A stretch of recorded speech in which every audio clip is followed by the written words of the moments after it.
Parmi les musulmans qui ont étudié l'histoire des Ubaydides, aussi appelés Fatimides, on observe que de nombreux événements qui se sont déroulés dans cette sombre époque ont été oubliés. Parmi les raisons de cela, le fait qu'ils ont étudié l'histoire islamique à travers les écrits des historiens contemporains et orientalistes qui n'ont pas la vision complète et authentique des faits. En effet, ces historiens ne donnent qu'un aspect politique de ce qui s'est passé en réalité. C'est pour cela que nous, musulmans, devons étudier l'histoire à travers la narration des grands savants, les muhaddithin de la nation musulmane. Parmi eux, Al-Hafiz al-Zahabi, Al-Hafiz ibn Kathir, Al-Hafiz ibn Asakir, Al-Imam al-Bukhari, Al-Imam al-Tabari et d'autres encore. Ces savants étudient l'histoire d'un point de vue de la croyance, l'aqida avant tout. En réalité, ce sont eux nos véritables historiens. Beaucoup de musulmans ne connaissent pas l'histoire des Fatimides qui ont régné sur tout le Maghreb et l'Afrique du Nord. Ils ont commis des crimes tellement graves que la raison ne pourrait accepter, tellement graves qu'ils changeraient les enfants en vieillards aux cheveux blancs. Ils ont orienté leur haine contre les musulmans et les savants de la communauté, la Ummah. Le fondateur de cet État, Ubaydite, est Ubaydillah al-Mahdi, fils de Maïmoud al-Qaddah, fils de Daysan al-Yahoudi. Lui et sa descendance ont prétendu être descendants du prophète sallallahu alayhi wa sallam par sa fille Fatima, radiyallahu anha. Lorsque Ubaydillah est devenu le gouverneur al-Hakim de l'Afrique du Nord, il a convoqué deux grands savants maghrébins de Kérouan, Ibn Hudayl ou Ibn al-Bardoun. L'imam al-Zahabi a dit que Ibn al-Bardoun était le grand imam martyr et le grand mufti du madhab maliki. Il a fait venir ces deux savants et a fait un signe pour que son serviteur pose la question suivante.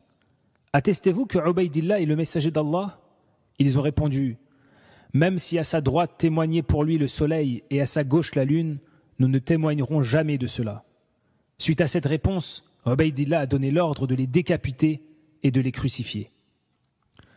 L'imam al-Zahabi, en présentant Ubaydillah, l'a qualifié de Batini, c'est-à-dire qu'il cache la croyance ismaélite, qui est une secte qualifiée de mécréante par les savants de manière unanime et qui montre de manière extérieure la croyance des chiites.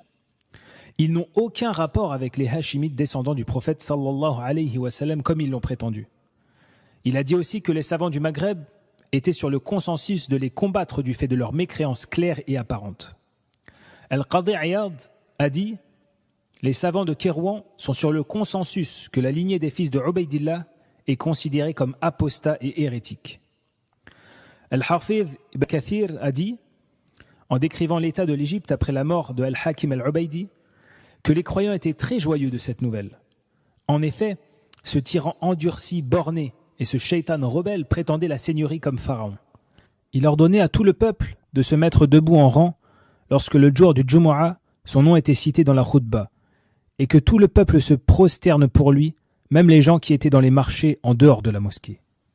Al-Hafiz ibn al-Jawzi a dit « L'injustice de cet homme a dépassé les limites, au point qu'il a prétendu la seigneurie, et les gens l'appelaient « Ya Wahid, Ya Ahad, Ya Muhyi, Ya Mumit », qui sont des noms et des attributs d'Allah, Azza wa Jal. Cheikh al-Islam ibn Taymiyyah a dit « Ces Ubaydites Batinites sont les opposants d'Allah et de son prophète sallallahu alayhi wa sallam. Ils se sont alliés aux croisés et aux Mongols jusqu'au point de leur offrir plusieurs villes, y compris Al-Quds. Ils ont même osé attaquer les pèlerins pendant la période du Hajj présent à la Mecque. Ils ont tué et massacré plus de 30 000 pèlerins. Ils ont enterré le puits de Zemzem par les cadavres des pèlerins. Ils ont pris les femmes comme esclaves. Ils ont arraché la porte de la Kaaba et ont volé la pierre noire ainsi que le tissu qui couvre la Kaaba.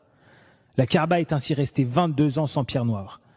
Ces événements se sont déroulés en l'an 317 de l'Hégire. Le comité permanent des savants de l'Ifta, constitué par le Mufti Abdelaziz al-Shir en tant que président et par Shir al-Fawzan, Sheikh Wadayan et d'autres, a rapporté plusieurs paroles de savants qui détaillent l'état de ces Ubaydides dans sa fatwa publiée dans le journal Al-Jazira du lundi 21 Rabi' al-Awwal de l'an 1428 de l'Hégire. Parmi ces savants, Al-Baqillani, qui dit que Al-Qaddah, ancêtre de Ubaydillah, était un batinite pervers et extrêmement déterminé à éradiquer la religion de l'islam. Il a exécuté tous les savants et les juristes pour pouvoir manipuler la masse à sa guise, lui et sa descendance. Abu Hassan al-Qabisi, l'auteur du livre Al-Mulakhas, qui a été tué par Ubaydillah et sa descendance, a dit qu'ils avaient un lieu appelé Dar al-Nahr, que l'on peut traduire littéralement par maison d'exécution, dans laquelle il a enfermé 4000 savants et hommes pieux pour les menacer en disant « Dénigrez les sahaba ou ce sera la mort ». L'imam as-Suyuti, dans son livre L'histoire des gouverneurs, a cité plusieurs cas d'exécution, des savants et des hommes pieux, et plusieurs exemples de perversité et de corruption concernant la branche des Ubaydides. L'imam al-Shatibi al-Maliki, dans son livre Al-I'tisam, a dit que les Ubaydides disaient que la législation d'Allah n'était que pour les ignorants et la masse du peuple, et que l'élite n'était pas concernée par celle-ci. Ils se sont alors permis tout ce qui est interdit concernant les boissons, la nourriture, les femmes, et sont même allés jusqu'à l'inceste afin de préserver la lignée royale. En résumé, les Ubaydides ont toujours attaqué la croyance islamique. Parmi leurs ruses, l'instauration de l'innovation de la célébration de la naissance du prophète sallallahu alayhi wa sallam, le 12 Rabi' al-Awwal. Parlons maintenant du choix de cette date, le 12 Rabi' al-Awwal. La grande majorité des savants disent que cette date correspond à la mort du prophète sallallahu alayhi wa sallam et non à sa naissance. Parmi eux, Ibn Kathir, dans son livre La biographie du prophète sallallahu alayhi wa sallam, tome 4, page 509, et l'imam Ibn al-Hajar dans son livre Fath al-Bari, tome 8, page 130. Rawdu al-Anif li-Suwayli, tome 4, page 339 et 340.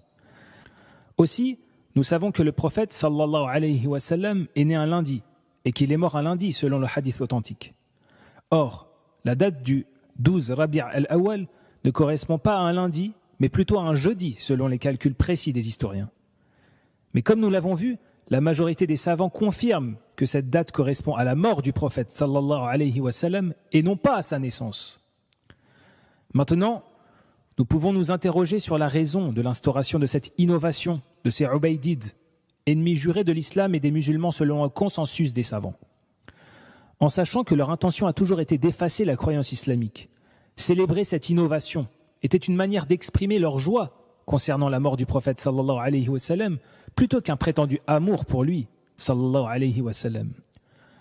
Nous disons donc à tous les musulmans qui veulent célébrer cette innovation, comment prétendre aimer le prophète sallallahu alayhi wa sallam en fêtant une innovation mise en place par les ennemis de l'islam qui ont voulu en réalité célébrer la pire des catastrophes pour la Ummah, à savoir la mort du prophète sallallahu alayhi wa sallam. À ceux qui veulent contredire la sunna par leur grand amour pour le prophète sallallahu alayhi wa sallam, on peut rappeler l'histoire du sahabi qui par amour envers le prophète sallallahu alayhi wa sallam a sacrifié sa bête avant la prière de l'Aïd pour que son sacrifice soit le premier à être offert au prophète sallallahu alayhi wa sallam. Lorsqu'il est venu lui offrir son sacrifice, le prophète sallallahu alayhi wa sallam a dit que ce ne sera que de la viande à manger et qu'il doit refaire son sacrifice car ce n'est qu'après la salat de l'Aïd que la bête doit être sacrifiée. Regardez ici l'amour débordant de ce sahabi envers le prophète sallallahu alayhi wa sallam. Pourtant, ce n'était pas une raison pour ne pas respecter la législation d'Allah. Car une adoration ne peut être acceptée qu'en respectant les deux conditions suivantes, à savoir al-ikhlas, la sincérité pour Allah, et le suivi du prophète sallallahu alayhi wa sallam. قل إن كنتم تحبون الله فاتبعوني يحببكم الله ويغفر لكم ذنوبكم والله غفور رحيم.